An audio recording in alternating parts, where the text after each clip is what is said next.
Bonjour Pierre-Henri. Donc aujourd'hui, nous allons parler de la formation parce que ça intéresse beaucoup les coiffeurs. Tout à fait, ouais. Donc ma première question est de savoir qu'est-ce que c'est qu'être formateur en fait. Qu'est-ce qu'il faut pour être formateur? En France, il y a une réglementation, elle relève du Code du travail, donc c'est très simple, elle est très compliquée en même temps. Donc normalement, si tu veux être formateur, Brigitte, aujourd'hui, ce que tu vas faire, tu vas avoir une déclaration d'activité à faire en préfecture. Tu vas obtenir un numéro de déclaration d'activité.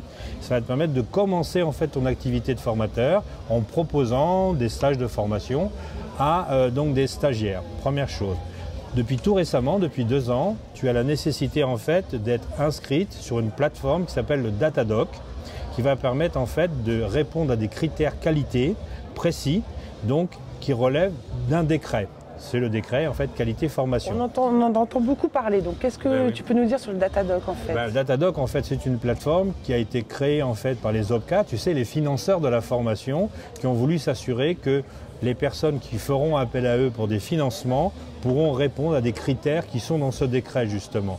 Donc il y a des indicateurs à remplir avec des preuves à fournir et si les indicateurs et les preuves sont pertinentes, à ce moment-là on devient datadocké. D'accord. Et après, un troisième point, en fait, pour être formateur, c'est la certification. Alors ça, c'est tout à fait récent. Eh bien, en fait, le ministre du Travail a dit que, d'abord, et ce n'est pas la formation professionnelle, mais la formation initiale, donc éducation nationale, les CFA devront se faire certifier. Et tout récemment, on a appris que les organismes de formation professionnelle devraient être certifiés aussi.